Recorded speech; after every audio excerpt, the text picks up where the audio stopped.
Assalamualaikum warahmatullahi wabarakatuh. Waalaikumsalam. Selamat pagi Bapak dan Ibu sekalian. Saya mohon izin bisa menayangkan sendiri biar saya bisa mengatur sendiri kecepatan. Eh, jadi saya harus memperkenalkan diri sendiri ya. Oke. Bapak dan Ibu perkenalkan, nama saya Ivan Lanin. Saya sebenarnya bukan ahli bahasa, sama sekali bukan. Saya tidak berani mendaku bahwa diri saya ahli bahasa. Saya masih selalu belajar. Saya hanya pencinta bahasa Indonesia. Kecintaan itu muncul pada tahun 2006 ketika saya mulai menjadi kontributor di Wikipedia Bahasa Indonesia. Tadi Pak Masuri sudah sempat menyampaikan. Sudah 14 tahun berarti saya menjadi kontributor di Wikipedia Indonesia dan kurang lebih saat ini sudah 30.000 artikel yang saya buat atau saya edit. Kenapa waktu itu saya ingin berkontribusi ke Wikipedia Bahasa Indonesia? Sebenarnya kecelakaan. Jadi ketika itu saya sedang mencari suatu isu, kalau saya tidak salah tuh mengenai pajak. Saya mencari itu karena profesi saya adalah sebagai pemrogram komputer waktu itu, dan saya ingin membuat program yang menghitung pajak penghasilan. Saya cari artikel Wikipedia Bahasa Inggris dengan judul Tax Income, dapat. Lalu kemudian pada bagian sebelah kiri, kalau kita menggunakan laptop, itu kan ada tautan ke artikel Wikipedia dalam bahasa lain. Saya lihat, oh ada bahasa Indonesia nih. Jadi akhirnya kemudian saya mengeklik tautan tersebut, sampailah saya ke Wikipedia Bahasa Indonesia. Saya terenyuh, karena ternyata kualitas artikel bahasa Inggris dan bahasa Indonesia itu jauh berbeda. Kalau mungkin Bapak Ibu juga perhatikan sekarang ya, artikel bahasa Inggris itu kalau kita lihat untuk satu judul tertentu, misalnya tentang Jokowi aja katakan, itu bisa berhalaman-halaman. Kalau kita gunakan layar komputer itu kalau kita gulir atau scroll ke bawah itu bisa cukup panjang. Sementara begitu kita masuk artikel Wikipedia Bahasa Indonesia, itu artikelnya pendek sekali. Untuk beberapa artikel tertentu cukup panjang lah. Tapi ketika itu kebetulan yang saya cari, pajak penghasilan, yang di bahasa Inggris itu panjang, yang bahasa Indonesia itu cuman, kalau saya tidak salah, satu paragraf. Nah itu membuat saya penasaran, masa sih cuman segini aja informasinya. Akhirnya saya iseng, saya mencari bagaimana mekanisme Wikipedia ini. Oh, ternyata bisa diedit sendiri. Jadilah kemudian saya keasikan hari itu, saya berusaha mengutak-atik Wikipedia. Saya mengetik satu kalimat, susah ternyata menulis dalam bahasa Indonesia ragam formal. Padahal saya waktu itu ya tidak berkomunikasi dengan bahasa Indonesia karena saya sekolah di Indonesia, lahir di Indonesia, dan tinggal di Indonesia. Memang kita harus diakui bahwa antara ragam formal dan informal bahasa Indonesia itu perbedaannya juga besar. Itu yang kerap kali membuat orang gagap ketika mereka diharuskan untuk menggunakan ragam bahasa formal. Itu juga kita perhatikan sekarang di generasi Z. Nanti saya akan paparkan berikutnya ya. Itulah kemudian yang membuat saya sadar ternyata bahasa Indonesia formal saya itu buruk sekali. Tidak berapa lama kemudian saya kembali lagi ke tulisan saya itu, saya lihat, oh udah ada yang mengedit. Ternyata di belakang Wikipedia yang kelihatannya tenang itu banyak kontributor lain yang melihat apa yang kita kerjakan. Dan ketika mereka melihat bahwa niat kita baik, tapi keterampilan menulis kita masih kurang bagus, itu mereka akan membantu. Itulah yang kemudian membuat saya cukup mudah, cukup cepat untuk belajar bahasa Indonesia yang baku. Setelah itu, karena penasaran, akhirnya saya buka-buka lagi buku tata bahasa.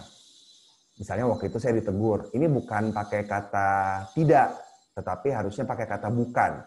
Waktu itu saya menulisnya itu tidak masalah. Loh, setiap hari saya pakainya tidak masalah kayaknya. Saya pakainya enggak masalah sih sebenarnya. Ternyata ada perbedaan antara penggunaan bukan dan tidak. Dan saya bingung kok sebagai orang Indonesia kayaknya saya nggak pernah tahu isu tersebut bahwa bukan itu hanya digunakan untuk nomina atau kata benda, sedangkan tidak itu digunakan untuk selain kata benda. Oh begitu.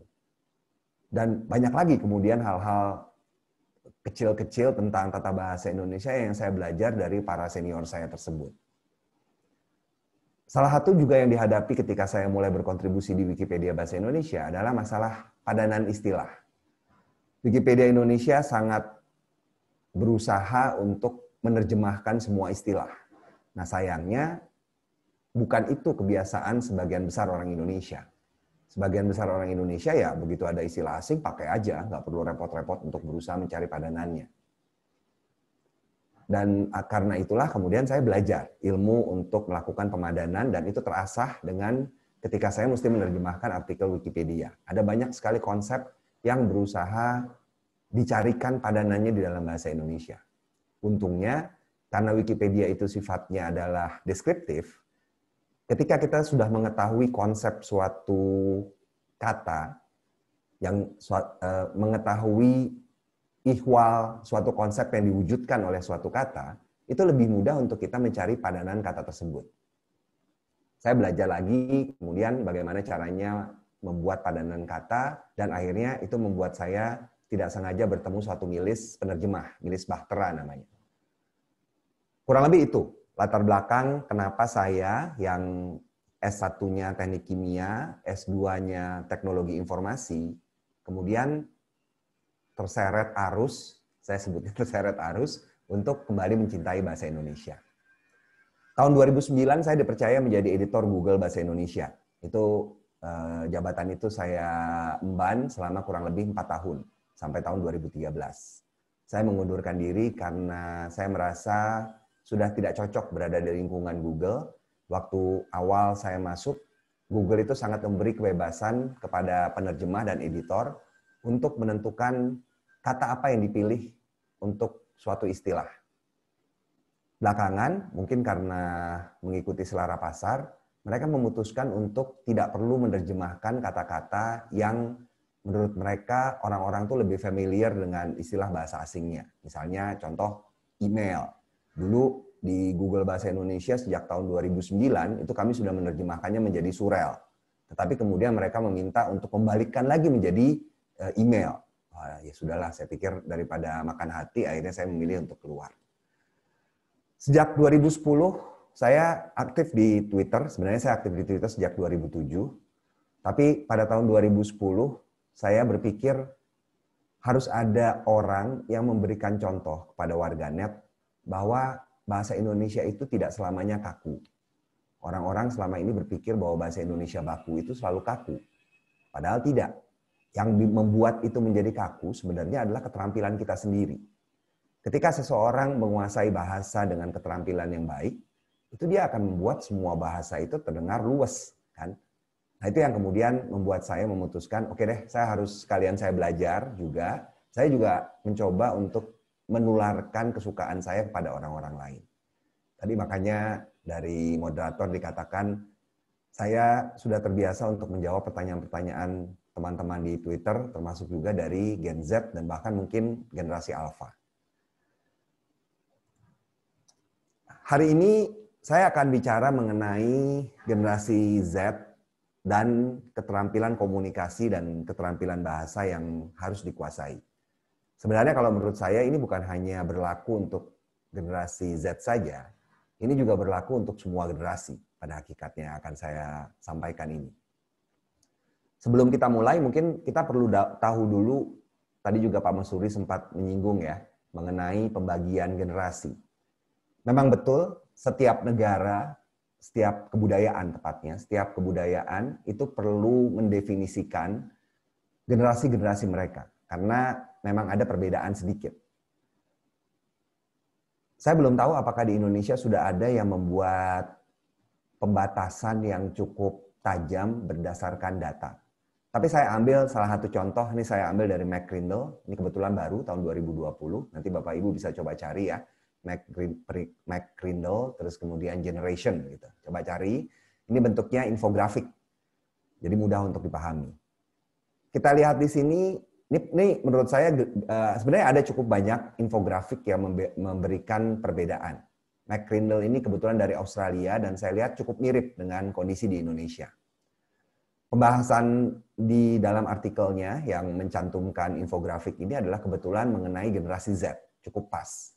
Mereka membahas generasi Z karena generasi Z ini sudah mulai masuk ke dalam dunia kerja. Kalau kita perhatikan, Bapak Ibu lihat di sini, ini generasi Z pada diagram ini Ini umurnya adalah antara 10 sampai 24 tahun. Kelahiran 95 sampai 2009. Saya dan Pak Masuri juga, itu kami masuk ke dalam generasi X.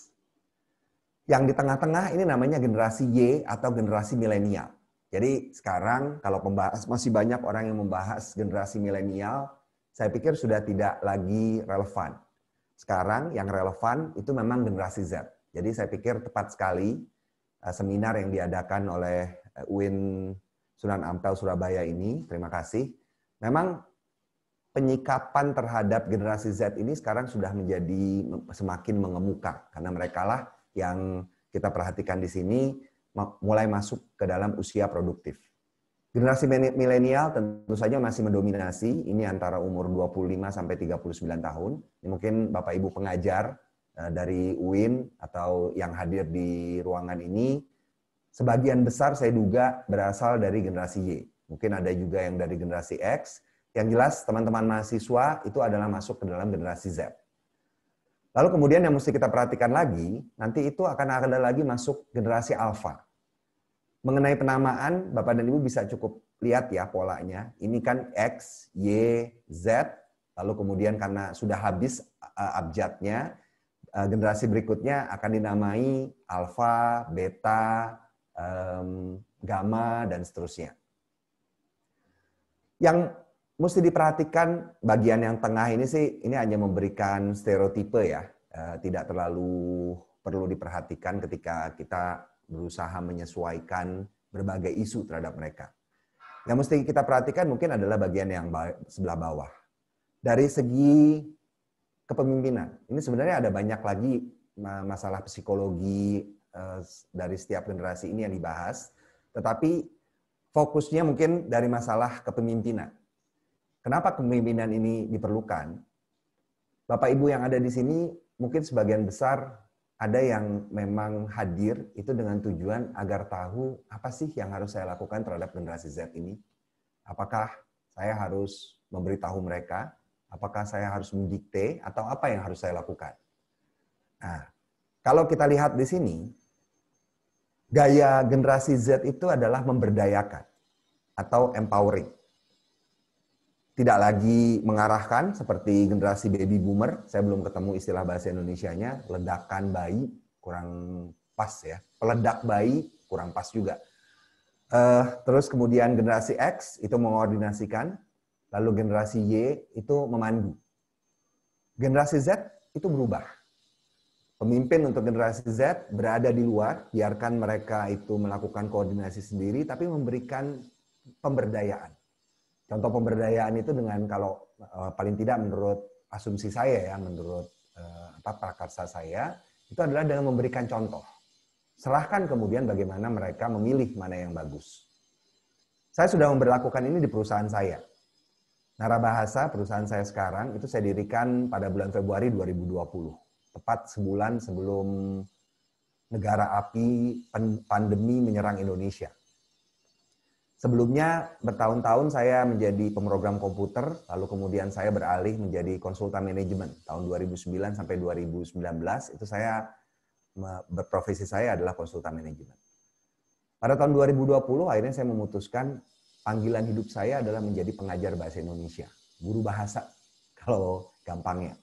Cuman guru bahasanya bukan guru bahasa untuk anak kecil. Yang menjadi target saya adalah profesional. Mengapa demikian? Antara 2009 sampai 2019 itu saya gemas. Saya gemas melihat tidak ada surat dinas, tidak ada laporan yang lolos dari pemeriksaan mata editor saya. Selalu ada aja salahnya. Dalam satu halaman, bukan cuma satu atau dua, itu banyak sekali. Itu baru dari segi kesalahan tik dan dari kesalahan pemilihan kata. Belum lagi kalau kemudian kita berangkat naik lagi ke tingkat kalimat dan juga tingkat paragraf dan bahkan wacana. Nah inilah yang kemudian mendorong saya, oke deh saya mau coba jadi guru bahasa Indonesia untuk para pekerja profesional. Apa artinya itu? Orang-orang itu melakukan pekerjaan yang pernah saya lakukan. Pekerjaan yang sulit untuk meluangkan waktu untuk belajar sesuatu yang dianggap sepele, tetapi ternyata itu sangat bermanfaat. Tidak ada aspek kehidupan manusia yang tidak memerlukan bahasa. Kepintaran seseorang itu bisa tenggelam hanya gara-gara dia tidak mampu untuk mengungkapkan gagasannya secara tulisan maupun secara lisan. Ketika orang itu kurang pintar, tapi dia mampu untuk mengemas apa yang ingin dia sampaikan itu dengan bahasa yang cantik, dengan baik secara lisan maupun tulisan, orang itu malah akan menonjol dan kelihatan seolah-olah dia pintar. Nah, ini yang kemudian mendorong saya, orang Indonesia itu harus pintar. Terutama untuk menangkal berita bohong, untuk mencegah agar dimanipulasi oleh orang-orang lain. Kita harus pintar untuk berbahasa. Nah, sekarang generasi muda Indonesia, golongan pekerja, itu mulai beralih, kalau kita perhatikan di sini, ke generasi Z. Kemudian, karena menyoroti aspek bahasa, saya berusaha mencari wujud yang lebih luas daripada bahasa. Sebenarnya tujuannya apa sih? Saya coba lihat bahwa bahasa itu kan kita pergunakan terutama untuk komunikasi. Selain dari fungsi yang lain, yaitu fungsi ekspresi dan fungsi sosial. Dan saya menemukan rujukan bahwa dari Thiel, ini di bawah ada sumbernya, bahwa ada 10 keterampilan komunikasi yang bakal diperlukan oleh generasi mendatang pada era digital. Era digital ini ditandai dengan mudahnya suatu informasi itu disebarkan. Yang pertama, mengenali kebutuhan informasi. Ini sangat dibutuhkan karena sekarang apa-apa orang-orang langsung buka Google untuk mencari segala hal ya. Mau cari misalnya Bapak Ibu baru tahu pembicara hari ini adalah Ivan Lanin, terus cek di Google Ivan Lanin, langsung keluar. Atau Mas Huri, itu langsung keluar. Atau jodoh saya siapa, itu juga mungkin keluar ya. Saya nggak berani, belum berani untuk mencoba. Tapi sisi lain yang juga menarik dari ini adalah saking berlimpahnya informasi itu, sekarang kita harus memilah informasi apa yang sesuai. Dan juga kadang-kadang kita belum bisa untuk mengenali kata kunci apa yang bisa kita gunakan untuk mencari suatu informasi tertentu. Ini suka saya temukan karena saya melihat gejala yang terjadi di Twitter paling tidak. Banyak sekali orang yang bertanya hal yang menurut saya itu gampang untuk diperoleh dengan hanya mengetikkan sesuatu di Google. Bisa karena mereka tidak mampu menemukan kata kunci yang bagus, bisa juga karena malas mencari. Tapi saya tidak mau suuzan, jadi saya berasumsi bahwa memang mereka tidak bisa menemukan kata kunci yang tepat. Ini yang pertama. Mengenali kebutuhan informasi. Apa sih yang harus mereka cari? Yang kedua adalah bagaimana mengatur informasi dan ide tersebut dengan logis dan lengkap. Setelah mereka dapat, terus kemudian mereka mesti menyusunkan pengetahuan mereka. Mereka mesti bisa melihat rumpang-rumpang apa yang muncul di dalam pengetahuan yang mereka kumpulkan. Dari sana, kemudian mereka bisa mencari informasi tambahan. Ini tercermin di dalam pelaksanaan pembuatan tulisan misalnya. Saya kebetulan juga dipercaya mulai sejak saya lulus S2, saya dipercaya untuk membantu di alma mater saya untuk memeriksa tugas akhir mahasiswa. Dan yang saya lihat banyak sekali rumpang, terutama di latar belakang ketika mereka menyusun tesis, yang sebenarnya bisa dicari dengan mengetikkan suatu kata kunci yang sangat mudah di internet. Mereka tidak berhasil menandai apa saja informasi yang sudah mereka peroleh dan informasi apa yang masih belum, sehingga harus dicari lebih lanjut. Lalu yang ketiga adalah bagaimana menggabungkan semua yang diperoleh itu menjadi satu rangkaian wacana yang utuh, yang persuasif dan koheren. Itu juga menjadi kendala untuk keterampilan komunikasi. Setelah 3 hal yang tadi nyambung itu, hal berikutnya juga yang diperlukan, keterampilan komunikasi yang dibutuhkan adalah menyimak orang lain dengan aktif. Entah mengapa sekarang ini kan aspek individualisme itu semakin besar. Orang-orang itu semakin berperhatian lebih pada diri sendiri. Keinginan untuk bisa mendengar orang lain dengan saksama sebelum mereka kemudian menyampaikan pendapat mereka, itu tampaknya berkurang. Itu yang juga mesti kita perhatikan. Terus kemudian yang kelima, ini juga terjadi karena mungkin perluasan konektivitas internet. Kalau dulu yang ditemui oleh orang-orang itu hanya orang-orang di sekitarnya, yang notabene mungkin latar belakangnya sama, pendidikannya sama, asal daerahnya bahkan sama. Sekarang dengan adanya internet, mudah sekali mereka bertemu dengan orang dari berbagai latar belakang yang berbeda. Keterampilan untuk bisa berkomunikasi dengan segala orang yang latar belakangnya berbeda itu, yang sudut pandangnya bisa berbeda, yang asumsinya bisa berbeda, itu juga menjadi satu keterampilan yang dibutuhkan oleh generasi Z dan generasi-generasi mendatang. Yang keenam adalah bagaimana memakai teknologi komunikasi dengan efektif dan efisien. Sekarang era digital, hampir semua sudah kita gunakan melalui gawai. Dulu kita buka kamus, itu harus membuka kamus yang tebal, bentuknya fisik. Sekarang semua kegiatan, mendengarkan musik, menonton film, membuat surat, membaca bahkan, itu semua dilakukan dari satu alat saja, yaitu ponsel cerdas tentunya. Nah, cuman di sisi lain, ibu mertua saya waktu sedang duduk-duduk beberapa almarhumah, beberapa tahun yang lalu, itu pernah menegur saya, karena saya lagi duduk dengan beliau, ngobrol-ngobrol gitu ya, cuman saya terus-menerus repot untuk memeriksa ponsel saya. Mertua saya dengan tersenyum bilang begini, ya Van, ponsel itu memang mendekatkan yang jauh, tapi dia juga menjauhkan yang dekat. Nah, bagaimana alat, yang namanya alat ini tetap bisa digunakan sesuai dengan fungsinya, yaitu alat, membantu. Dia tidak lagi menjadi sesuatu yang mengendalikan hidup kita. Coba Bapak Ibu perhatikan seberapa sering Bapak Ibu sedang bicara dengan orang secara tatap muka langsung, tapi perhatian Bapak dan Ibu bukan kepada orang tersebut. Sering sekali itu terjadi. Dulu waktu naik lift gitu misalnya ya, kemungkinan kita akan melihat kiri kanan kita, senyum, mungkin sekali ngajak ngobrol, apalagi kalau yang kita lihat itu ganteng atau cantik, itu mungkin kita lakukan.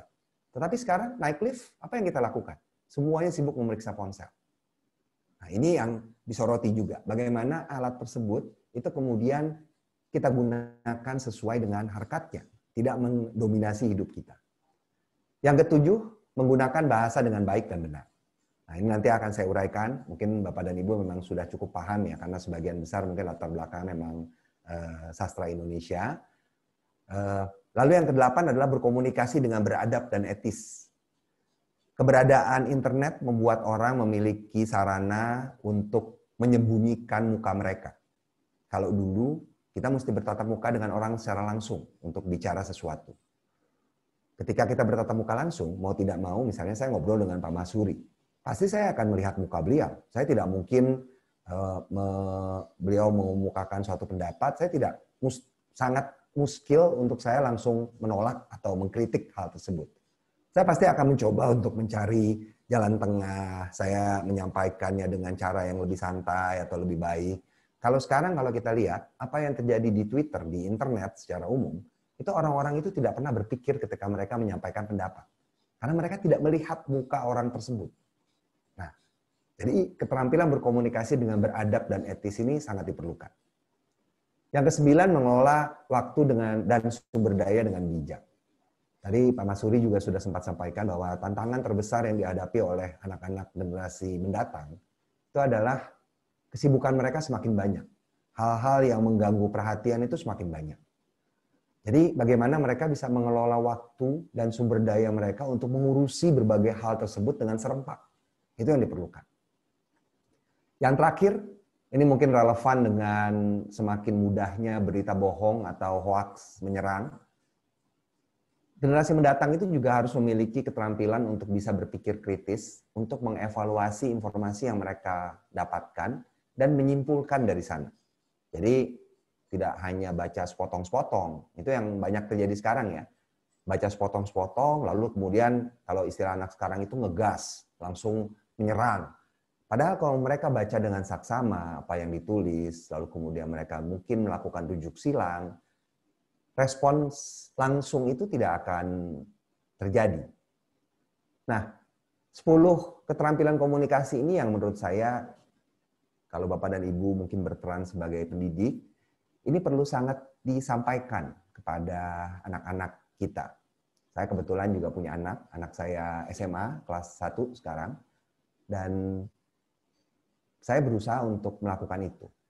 Dan juga selain anak yang SMA itu, saya punya cukup banyak anak lain di kantor saya, Narabahasa, yang memang saat ini merupakan campuran. Generasi X ada, generasi Y ada, generasi Z itu juga banyak. Dan akhirnya kemudian gaya kepemimpinan yang mesti diterapkan ya disesuaikan dengan tiap generasi tersebut dan kadang-kadang memang harus sangat fleksibel. Kalau ini saya pikir Bapak dan Ibu cukup mafhum ya. Kenapa saya soroti isu keterampilan bahasa? Karena tadi kan juga kita lihat di dalam keterampilan bahasa yang perlu dikuasai itu sangat multidimensi. Sekarang media sosial yang paling banyak diminati oleh anak muda itu adalah YouTube. Ini terbukti dari satu survei yang dilakukan oleh We Are Social namanya. We Are Social itu melakukan survei dan mereka melihat bahwa nomor satu di Indonesia, media sosial yang paling laku itu adalah YouTube. Lalu kemudian kedua, itu kalau saya tidak salah, adalah Facebook. Ketiga, Facebook Messenger. Keempat, baru Instagram. Kalau kita perhatikan di sana, dari YouTube, itu kan audio ya, audio video. Jadi lisan. Nah, saya duga inilah yang menyebabkan banyak orang berkeluh kesah bahwa tingkat literasi atau minat orang Indonesia untuk membaca itu semakin lama semakin berkurang. Kalau saya tidak salah waktu itu PISA ya. PISA itu pernah menerbitkan hasil survei Indonesia itu berada pada peringkat ke-61 dari 65 negara yang disurvei berdasarkan minat bacanya.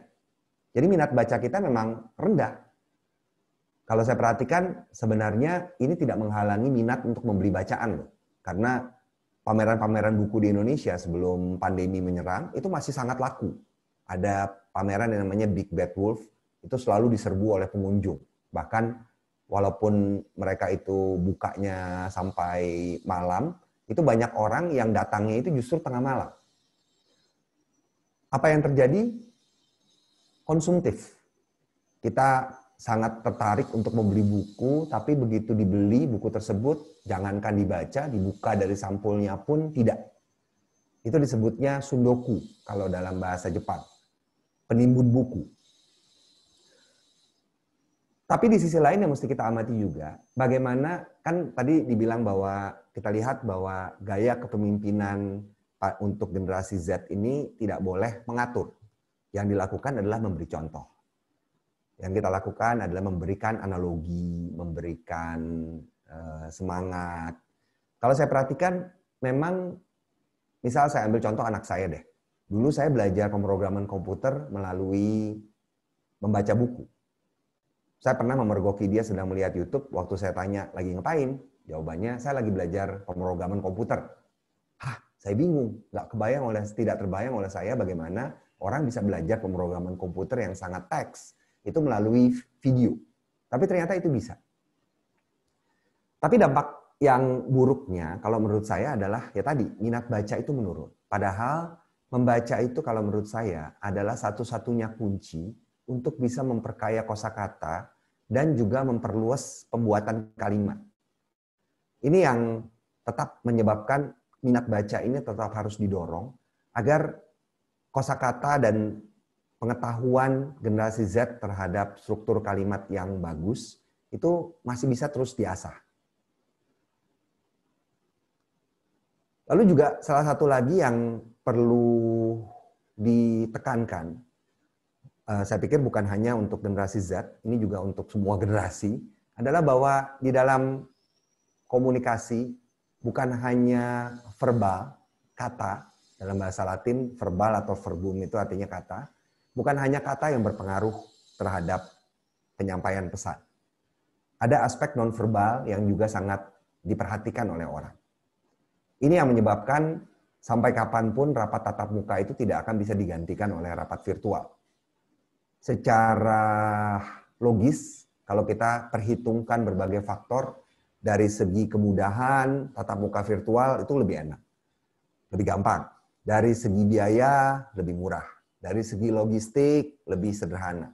Dari segi jangkauan lebih luas. Tetapi kenapa banyak orang masih mendambakan untuk bertemu muka? Karena ada aspek-aspek di luar bahasa yang hilang ketika kita melakukan pertemuan melalui virtual. Apa saja itu? Saya coba ambil dari salah satu rujukan. Keterampilan nonverbal atau bahasa nonverbal ini terdiri atas 6. Bisa kita kelompokkan menjadi 6. Yang pertama waktu. Ini kalau kita lihat perjalanan kita untuk rapat aja misalnya atau pertemuan seperti ini. Pertama kali itu yang akan menjadi pengaruh terhadap penilaian orang, bagaimana cara kita berkomunikasi itu adalah waktu. Apakah pertemuan itu dimulainya tepat waktu dan rentang yang dihabiskan juga sesuai dengan yang sudah dijadwalkan. Itu berpengaruh. Kita memulai rapat agak terlambat, pasti perasaan hati kita itu juga sudah tidak kurang begitu enak. Kemudian yang kedua adalah tampilan. Mau tidak mau, ini kita mesti melihat bahwa tampilan itu berpengaruh. Beberapa orang bahkan ketika mau presentasi atau mau rapat, hal pertama yang mereka perhatikan adalah bajunya bagus nggak, cocok nggak. Kadang-kadang suka seperti itu. Terus kemudian, saya tidak bilang itu buruk ya, karena memang tampilan ini tetap diperlukan. Terus kemudian yang ketiga adalah ekspresi.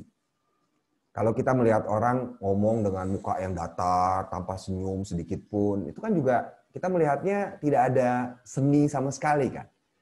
Ini juga yang menjadi penghalang ketika kita melakukan rapat atau pertemuan secara virtual seperti ini. Ketika ada penayangan, pembicara itu tidak bisa melihat para hadirin. Ini berbeda dengan ketika kita melakukan pertemuan tatap muka langsung. Saya paling tidak bisa melihat apakah audiens saya paham apa yang saya katakan atau mereka bosan. Itu bisa dilihat dari ekspresi. Suara juga berpengaruh.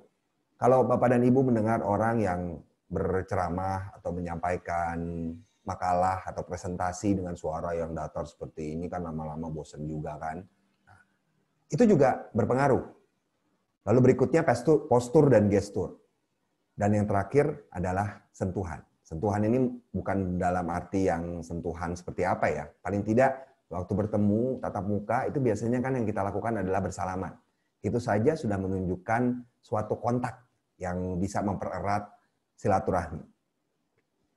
Nah, keenam bahasa nonverbal ini juga perlu diperhatikan oleh generasi mendatang.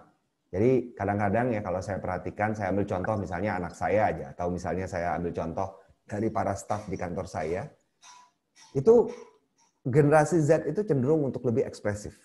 Mereka tidak peduli ketika mereka bicara dengan atasannya, terus kemudian mukanya tetap cemberut, itu mereka nggak terlalu peduli. Kalau misalnya lagi sedang ada masalah, terus kemudian mukanya ditekuk terus, mereka tidak pandang bulu. Nah ini juga ada dua arah kalau menurut saya. Di satu sisi dari sang pelakunya itu mereka mesti menyesuaikan, di sisi lain dari sang penerima pesannya itu juga mesti lebih bisa memahami. Nah, berikutnya juga yang saya pikir mesti disampaikan kepada dan juga mesti diikuti. Mungkin di antara sini kan juga ada generasi muda yang berasal dari generasi Z ya. Kita juga mesti menyadari fungsi bahasa itu bukan semata fungsi komunikasi. Dalam fungsi komunikasi pun kerap kita mengabaikan bahwa berbahasa itu bukan hanya sekadar pesannya tersampaikan. Bukan. Yang penting ngerti, bukan. Kalau yang penting ngerti itu sama seperti ketika kita makan, yang penting kita kenyang.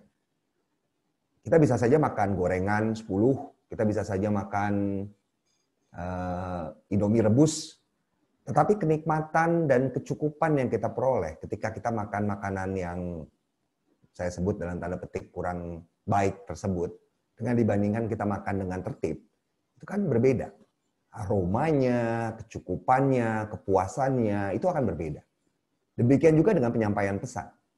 Ketika pesan itu disampaikan dengan kalimat yang runtut, dengan pilihan kata yang tepat, kalau dalam bentuk tulis ejaannya tertib, kemudahan kita untuk menerima pesan dan kemungkinan kesalahan penerimaan pesan itu makin diperkecil. Kemudahannya semakin ditingkatkan, kemungkinan kesalahannya semakin diperkecil. Berikutnya dari segi ekspresi. Dari segi ekspresi, orang Indonesia tampaknya kalau saya lihat, itu mengalami kegagapan dalam menyampaikan apa yang dipikirkan. Ini tampak kalau dibandingkan teman-teman saya itu lebih lancar untuk berkomunikasi dengan bahasa Inggris untuk mengungkapkan perasaannya. I'm happy atau I'm sad gitu misalnya. Tapi ketika mereka bercakap-cakap dengan bahasa Indonesia, mereka kesulitan untuk menyatakan saya sedih Atau saya marah gitu. Agak susah. Yang terjadi apa? Kalau ditanya bagaimana perasaanmu? Biasa jawabannya. Atau gitu deh. Atau bahkan gimana ya? Nggak tahu. Jadi kegagapan untuk mengekspresikan ini kalau menurut saya berasal dari mungkin budaya atau dari orangnya sendiri. Kadang-kadang orang menyalahkan bahasa Indonesia yang tidak ekspresif. Kalau menurut saya bukan itu penyebabnya. Penyebabnya orangnya sendiri atau budaya kita. Yang terakhir, bahasa itu juga digunakan sebagai alat sosial. Yang pertama, sebagai identitas, penunjuk identitas. Ini yang menyebabkan setiap generasi itu selalu berusaha mencari cirinya, berusaha menciptakan bahasa baru. Zaman saya itu muncul bahasa prokem, nyokap, bokap, kerokum, banyak sekali bahasa-bahasa prokem, saya masih ingat sampai sekarang. Habis itu kalau nggak salah muncul bahasa gaulnya Debbie Saertian. Aku itu jadi Akika kalau saya nggak salah. Terus bermuncullah berbagai bahasa slang lainnya sampai yang sekarang itu adalah bahasa santuy saya sebutnya. Ada santuy, kuy itu dari yuk dibalik, atau sabi itu dari bisa dibalik. Nah, ini normal-normal saja. Dan ini kalau menurut saya banyak pertanyaan soalnya kepada saya dalam berbagai seminar yang bertanya apakah itu akan merusak bahasa Indonesia. Kalau menurut saya tidak. Seperti tadi Pak Masuri sampaikan, bahasa slang itu kalau bisa dimanfaatkan dengan baik, itu justru menjadi pemerkaya, bahan pemerkaya kosakata kita. Fungsi dari segi sosial, fungsi keduanya adalah sebagai persuasi. Nah, ini bisa menjadi pisau bermata dua ya. Ketika itu digunakan oleh orang-orang yang tidak berniat baik, alat bahasa sebagai persuasi ini akan bisa merusak. Tapi sebaliknya, ketika kita menguasai cara untuk menggunakan bahasa ini dengan baik, itu manfaatnya akan luar biasa. Tadi ada contoh yang diberikan oleh Pak Masuri, saya lupa siapa, kalau nggak salah seorang kiai, dan itu merupakan salah satu cara yang menunjukkan bahwa bahasa itu ketika bisa diolah dengan baik, ini bisa membawa manfaat yang luar biasa. Sebaliknya, saya coba tanpa bermaksud untuk menjelekkan beliau ya. Kalau Bapak dan Ibu mungkin mengikuti yang namanya Donald Trump, Presiden Amerika Serikat itu, beliau itu kan eksentrik. Dan beliau itu sering sekali menggunakan keterampilan berbahasa untuk membolak-balikkan fakta. Itu yang banyak terjadi.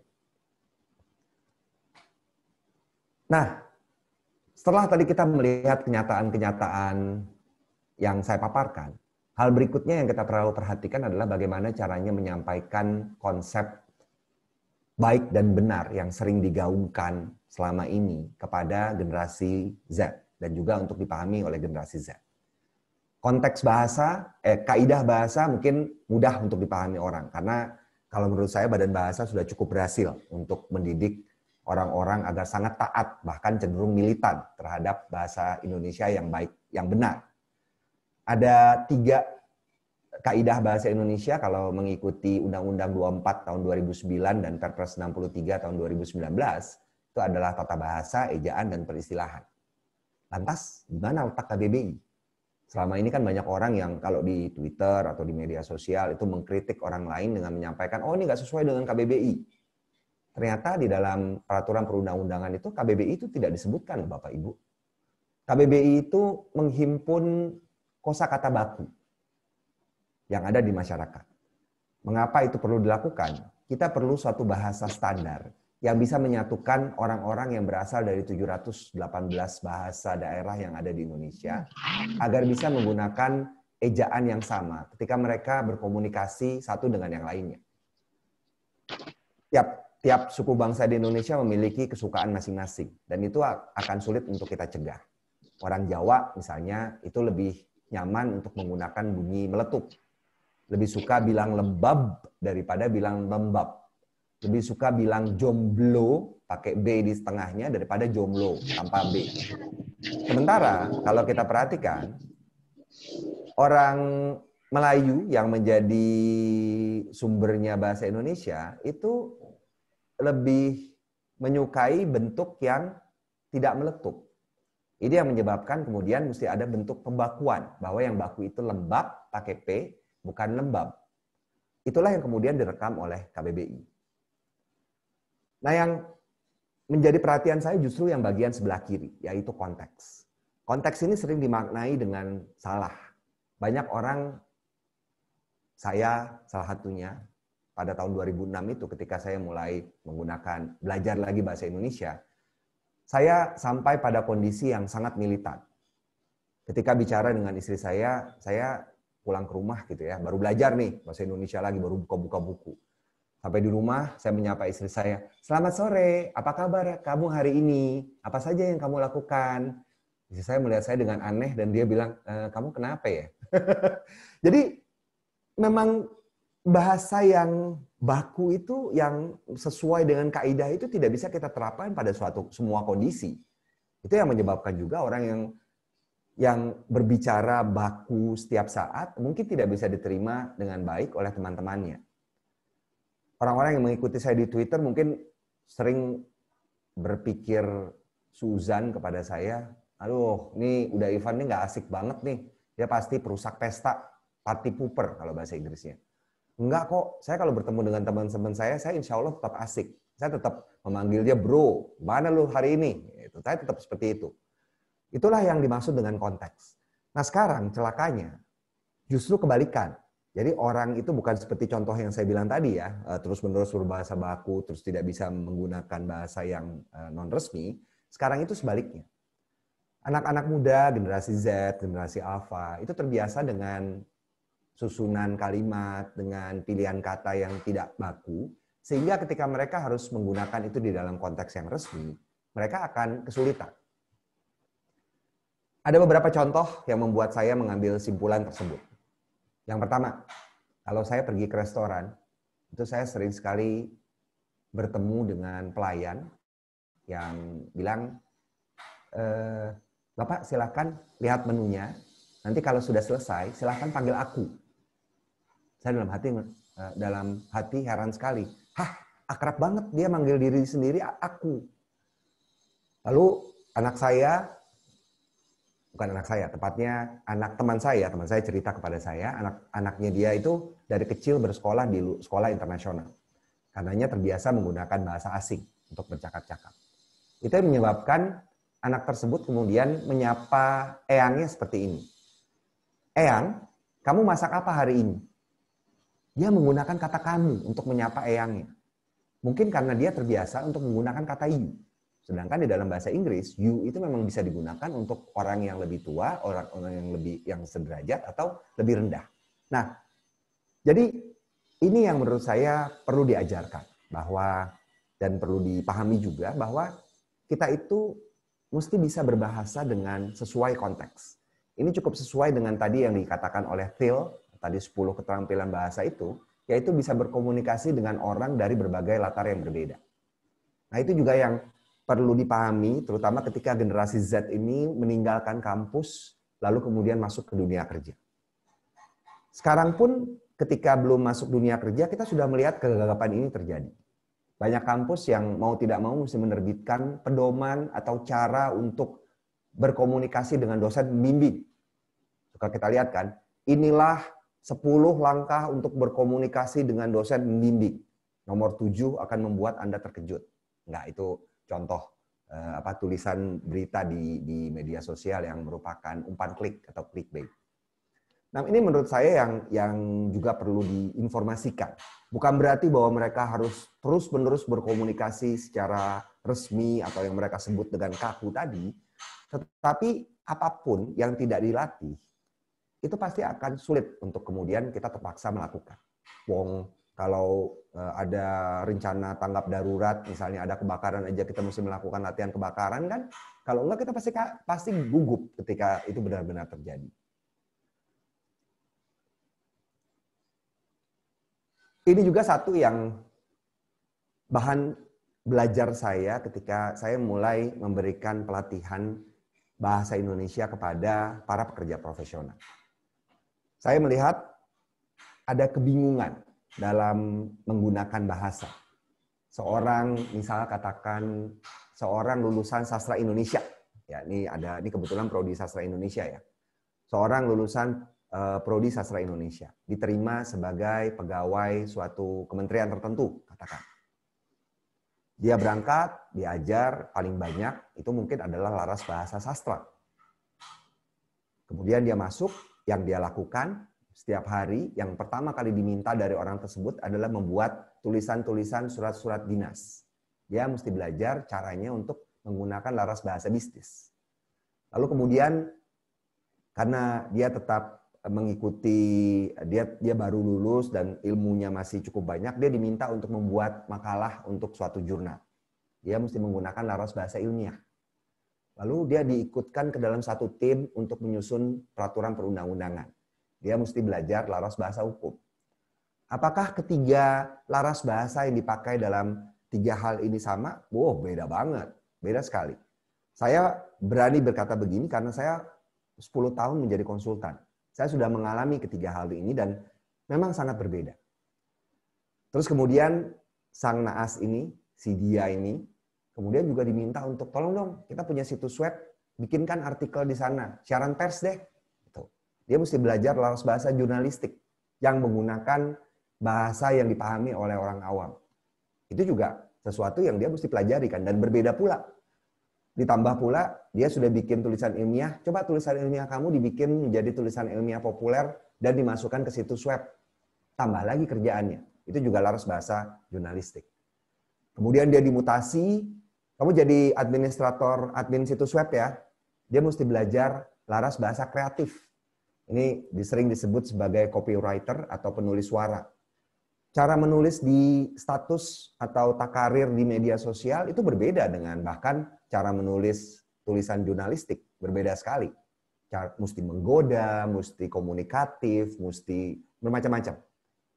Saya sebutnya laras bahasa kreatif. Dulu ini mungkin di beberapa buku teks disebutnya laras bahasa iklan. Tetapi saya mengganti istilahnya menjadi kreatif karena sekarang bukan hanya iklan, tetapi juga yang saya bilang tadi, status atau takarir di media sosial.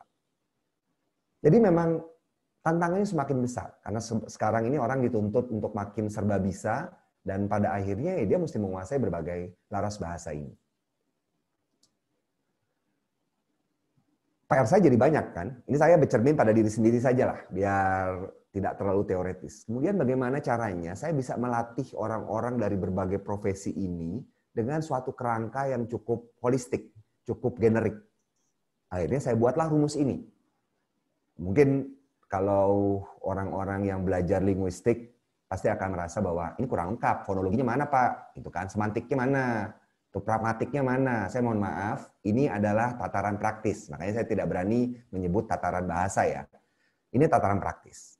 Ini adalah hal-hal yang perlu dikuasai orang, pekerja profesional dengan cepat saat ini. Mungkin juga kalau ada teman-teman mahasiswa yang saat ini mengikuti webinar. Ada 5 tataran. Kalau ketika kita ingin belajar, sebenarnya bahasa apapun sih, kalau menurut saya bukan hanya bahasa Indonesia.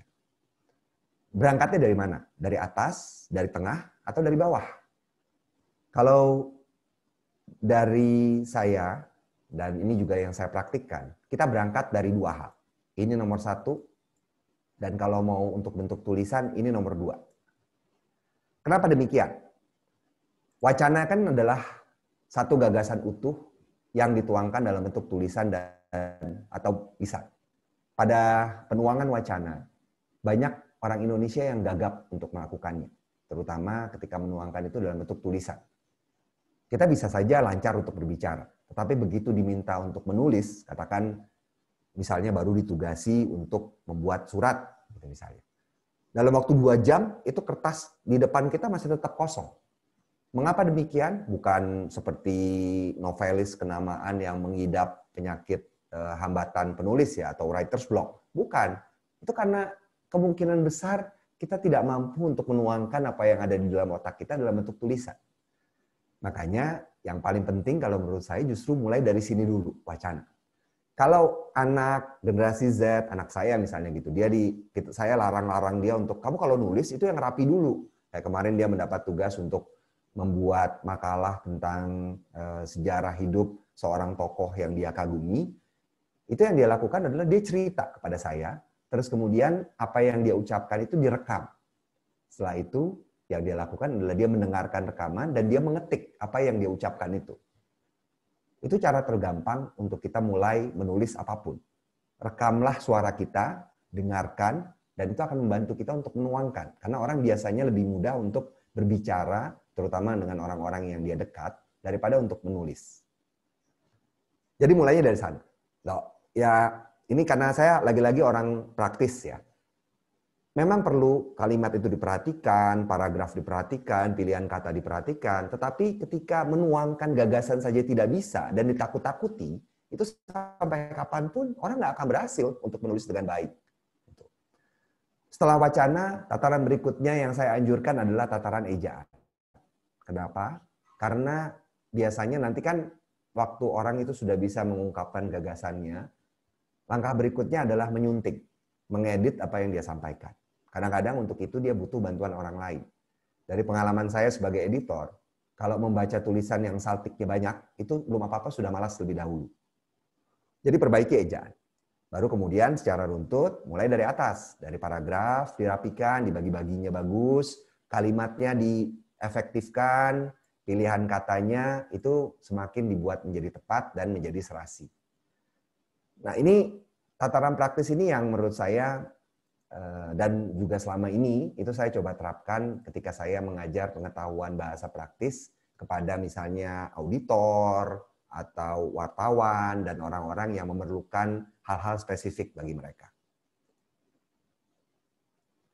Untungnya berbeda dengan kejadian saya beberapa tahun yang lalu itu 2006.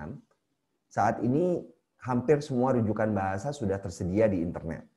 Badan Bahasa sudah sangat berbaik hati untuk menyediakan semuanya, baik dari segi kaidah bahasa maupun tataran bahasa. Ditambah lagi ada beberapa hal juga yang bisa kita peroleh. Yang pertama itu Thesaurus, ini ada dari Badan Bahasa juga, lalu glosarium, lalu ada grup-grup bahasa, diskusi bahasa. Kalau dulu diskusi bahasa itu dilakukan melalui Bilis, grup yang dikirim melalui surel atau posel.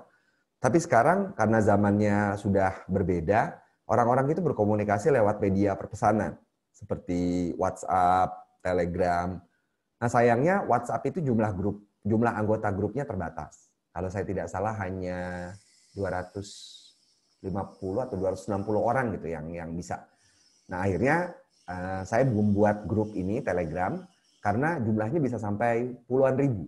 Saat ini grup ini cukup ramai, jumlah anggotanya kurang lebih, kalau saya tidak salah, sekitar 8 ribuan. Mungkin kalau ada yang berminat, Bapak, Ibu, teman-teman, itu bisa bergabung dengan grup itu dan mudah-mudahan bisa mendapatkan berbagai hal yang didiskusikan di sana. Kadang-kadang remeh, seperti misalnya cuma masalah ejaan yang sebenarnya bisa dibaca di Webi, tapi seringkali itu juga ada hal-hal yang lebih mendalam yang ditanyakan. Tapi saya mesti ingatkan, grup ini bukan grup ilmiah, artinya anggotanya itu terdiri dari berbagai kalangan. Jadi kalau misalnya di sana ditanya, ada tidak yang pernah membaca teori kesantunan berbahasa? Waduh, itu kayaknya pasti jarang sekali yang membaca di sana. Terus kemudian juga karena saya sudah menjawab Twitter sejak tahun 2010, sekarang banyak teman saya yang menggunakan Twitter ini dengan fitur kata kunci from, itu untuk mencari informasi misalnya padanan kata atau bentuk yang baku dari satu kata, itu dari akun saya. Sebenarnya ini juga bisa dilakukan kalau Bapak dan Ibu mau lihat dari kiriman-kiriman Badan Bahasa. Itu tinggal diganti dari from Ivananinya menjadi from Badan Bahasa. Atau kalau misalnya mau mencari mantan kita itu pernah mengucapkan cinta kepada siapa aja, itu juga bisa from, nama mantan, terus cinta. Tapi jangan gunakan ini untuk menguntit ya. Menguntit itu padanan dari stalking. Terakhir, ini ujangan yang menurut saya sangat penting. Dari Jalaluddin Rumi dan ini sangat relevan dengan kondisi saat ini. Ketika kita diberi kebebasan oleh internet untuk menyembunyikan muka kita, untuk tidak usah melihat kawan bicara kita, dan kita tidak perlu memperhatikan bagaimana perasaannya, bagaimana apa yang dia rasakan, itu kita mesti memfilter sendiri. Sebelum berbicara, lakukan perkataanmu pada 3 gerbang. Tanyakan, Benarkah itu? Cek dulu faktanya, jangan langsung menyebarkan berita bohong atau hoax. Perlukah itu? Kalau nggak penting, kalau misalnya itu kita pikir tidak akan menarik atau malah menimbulkan masalah bagi orang, tidak usah disampaikan. Terus baikkah itu? Apakah itu menimbulkan manfaat? Atau tadi, apakah itu justru akan membuat lebih kisruh? Demikian dari saya. Mudah-mudahan bermanfaat bagi Bapak dan Ibu sekalian, meskipun cukup pendek. Saya kembalikan kepada moderator dan kita bisa melanjutkan dengan diskusi. Terima kasih. Wassalamualaikum warahmatullahi wabarakatuh.